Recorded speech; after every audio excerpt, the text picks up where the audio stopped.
Welcome everyone. In this video, we are going to discuss an important topic, effective health and safety management in the workplace. Our focus will be on the two key areas. The first one is the plan, do, check, act model and understanding workplace hazards.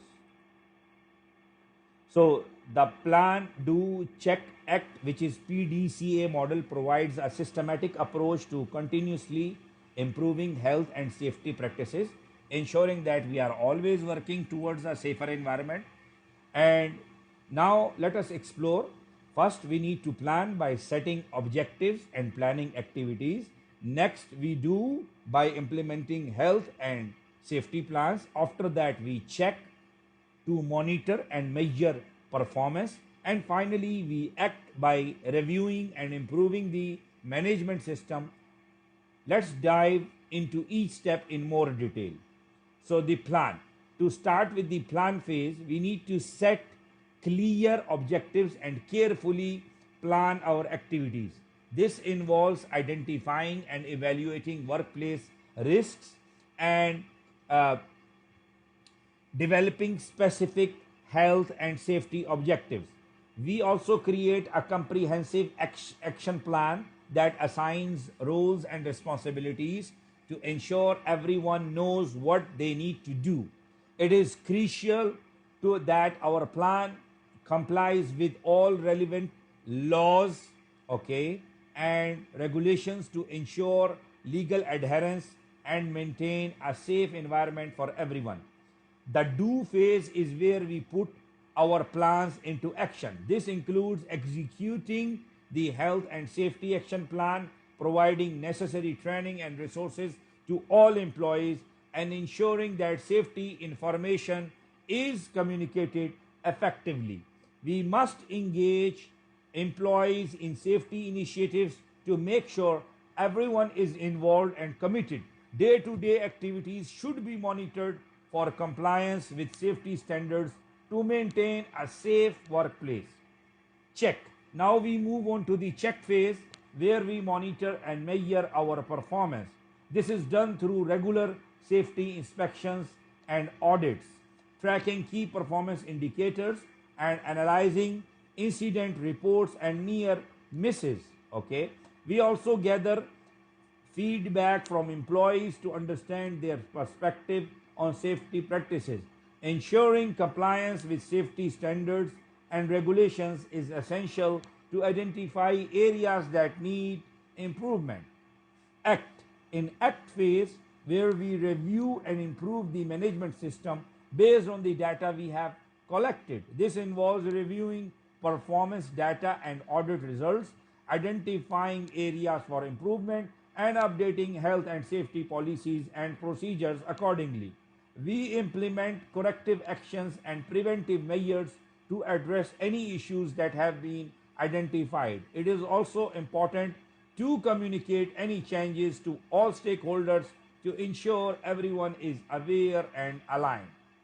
Understanding workplace hazards. Now let us shift our focus to understanding, workplace hazards. Hazards are potential sources of harm or adverse health effects on employees. It is essential to identify different types of hazards such as physical, chemical, biological, and ergonomic hazards. We also need to use risk assessment techniques to identify these hazards, assess the associated risks, and determine the appropriate controls. Additionally, we must have proper emergency procedures and response planning in place to handle situations like fires, spills, or medical emergencies. Now, identifying different type of hazards is critical step in ensuring workplace safety.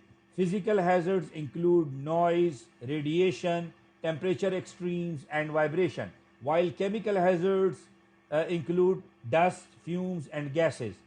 Biological hazards are related to the viruses, bacteria, mold, or insect bites, whereas ergonomic hazards are associated with poor workstation design, repetitive motion, and manual handling. Recognizing these hazards help us implement the right controls to minimize risks. Risk assessment techniques.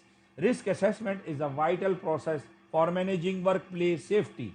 It begins with hazard identification, where we spot potential hazards in the workplace. Next, we conduct a risk analysis to evaluate the likelihood and severity of harm from these hazards. We then move to the risk evaluation, where we determine whether the risk is acceptable or requires action. Finally, we implement control measures to minimize or eliminate these risks, ensuring a safer environment for everyone. To manage hazards effectively, we use a hierarchy of control measures. The most effective method is elimination, which involves removing the hazards entirely. If that is not possible, we use substitution to replace the hazard with a less dangerous option. Engineering controls are next, which involve isolating people from the hazard. Administrative controls focus on changing the way people work to reduce risk. And finally, we use personal protective equipment like gloves, helmets, and masks as the last line of defense.